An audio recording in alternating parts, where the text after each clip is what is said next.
be balanced out that way, in a sense. I mean, just like the body's not going to change overnight. I know this is some pretty deep shit, but... I love it. It's where we're going, you know? Yeah. It's that spiritual side of things which it brings up, which is so important. Yeah.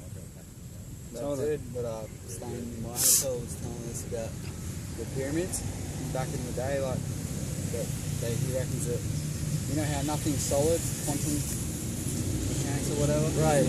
Nothing's solid, that humans in a big group could, like, move objects, like, turn objects into like, small particles and move it and reform it. That's pretty much how he reckons they built the pyramids, and it sort of makes sense. Like, they were very enlightened back in that time period, and they were on a very... I believe that was a different age, you know, like the age of Aquarius and all that. Different, the enlightenment levels constantly are shifting, and we're on the uprise right now, that's for sure. But yeah, it's like during that time period, they obviously were probably on their meditation. like had free energy and stuff. Yeah. Totally. That's a good thought for sure. Yeah, but only in large groups they could do it. Yeah, it was mind power. It's because so many people don't believe it's possible that it's hard for just one person to do something like that. You know? Yeah, there's been proof where they've done studies where they've had like a group of 1,000 people all meditating on the same thing, and then they can achieve whatever that might be for a piece or. And you know, even in the Bible, it says that Jesus said it was way harder to do miracles in his hometown because people just had less faith in him in his hometown, and it was much easier to perform miracles when there was faith. Absolutely. But the thing also is that there's ties that bind to all of us, and Jesus was always just associated as the carpenter's son. So he had so many ties that bind. And when you come to a place here like Thailand, you're able to basically, as an energy beings, we have these strings that are attached to us. Say one's attached to my mother, one's attached to my grandmother, one's attached to my old girlfriend. And basically you would have to almost spiritually cut those ties, and then you're able to free yourself to a different level. So everyone always had those ties when Jesus was in his hometown. That's why he wasn't... They saw him as a young boy, even though he was a man. Just how your mother's always going to see you as a little girl, rather than who you are. Does that make sense? That's so cool, actually. And also because, I went fully raw. When I first came to 80-10-10, I went fully raw for 2 months. I was living in Byron Bay, but my hometown is Canberra, and I came back to Canberra, and and I just I couldn't stay fully raw anymore. The social pressure of no one was saying to me, don't eat that. It just was I couldn't handle being that different from my family and my friends that I felt those ties with. So but coming here to Thailand, I feel I can be a new being, and resonate at the level I want to resonate at with less. You aren't being triggered as much, I think, is also because we are in such a different environment from our hometowns. We're able to really express who we want to be and what we want to do. That's cool. And just with that many people around to just go, hey, what are you eating? And just talk about fruit the whole time, where normally with normal people or non-fruity people, you can't have a very long conversation about bananas or mangoes or whatever, and there's just so much room here to, to grow and let that part just of you flourish, and strengthen and be empowered.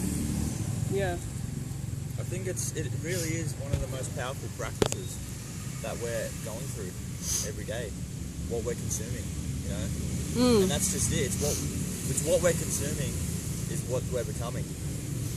And really break it down. What are we really? What are the essentials? Food is such a huge part in the whole equation, isn't it? Yeah. It's not a lot just energy in itself. Exactly. I mean, so where are you getting your energy from? What is it? Positive or negative energy? What's it carrying with it? Absolutely. Where'd that come from? What did that go through? Exactly. That's what they had a study at a prison one prison went through a study to where they went entirely vegan, and they started doing these studies to where they were like managing their anger and all these different realms and just how these people were reacting eating this vegan diet. And you know, all these like convicts and stuff, I think it was like a 98% of people who went out of the prison did not commit the same crime, when that's a really high thing that they would redo out when they were released. So and just all these different factors of not consuming animals and having that, you don't want to call it hate, but I mean there's definitely a lot of different suffering, pain, totally. I can totally relate to that too. Like I'm so like aware of, you know, my past and my emotions, and like, you know, it's sort of like, I guess you could, if your mind's very strong, yeah, you probably could still eat an animal, and that pain would want to come out of you. But if you're mentally strong, you could probably still not, you know, let it emanate out of you and still be a pretty good person. But I feel like, yeah, when you stop it completely, you just don't have that coming out of you at all. That anger and that pain and suffering is just no longer now. Absolutely. You know what I mean? So yeah, either way, it's just, you don't have to make an effort. You have to not, you know, control that. It's just not there anymore. I really liked what you were saying before, Aaron, about you know, how like we are to the earth like our cells are to our body. Like, yeah, it's just so on the money. Yeah, and I kind of feel like, yeah, like if you had people in prisons or in rehabilitation centers on a raw, like a high carb raw vegan diet, it could help people not go back to drugs, because you can get high on fruit. And like for me, like I grew up eating like lasagna and sausages and veggies and whatever, and like eating, you know, a lot of meat at every meal, where like meat was the main event. And you know, and I was very constipated all my life and wondered why like I didn't have energy to run or whatever. And you know, now that's so clear to me that obviously if you've got 2 or 3 days worth of food in your intestines, like you're not going to be motivated to run. So, you know, like when I found drugs like speed and cocaine and whatever, that was like a revelation, and that was how I wanted to feel. But yeah, I think that if people in those kind of centers could have that experience of how great you can feel without drugs and just with fruit and vegetables, you know, that would be amazing. It's a selfless act as well, because you got to understand, like, yeah, greed comes with it too, you know. Like you could, yeah, maybe those drug highs might be a little bit, you know, higher, but at what cost? You know what I mean? Can you be content with just feeling this high naturally, or you know, or are you always going to want more? You know what I mean? And that's just it. So. Well, dude, if I could have more without the come down, I fucking would, you know. But like, yeah, and without it totally destroying my body, yeah, you know, yeah, I would. Like, I'd like to feel as good as I can, but I think meditation can reach very high, you know, without come down. Well, that's it. Yeah. Absolutely. That's one of the most powerful practices we can do to be able to connect with our higher consciousness. Yeah, basically, you know, just doing nothing.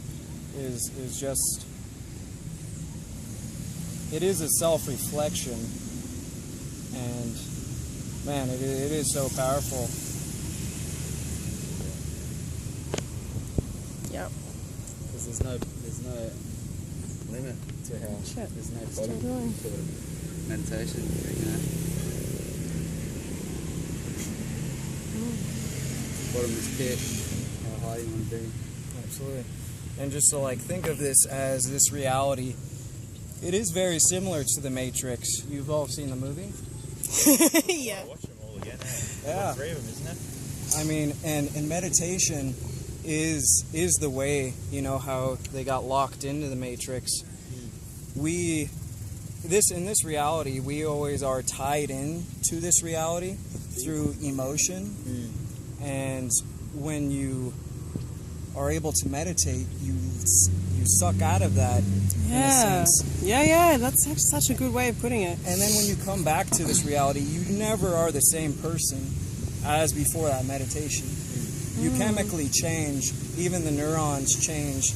Like neurons that wire together, Yeah. If we constantly are thinking the same thoughts, we're going to do the same actions.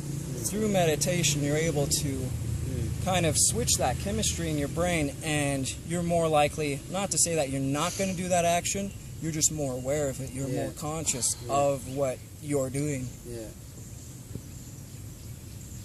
I'm gonna end it there. Thanks everyone for heaps of deep stuff. It's Jake, Aaron Pitt from the Raw Till 4 Twins, and that was Josh Stead, who's run away So you haven't, somewhere. You're only 2 years in?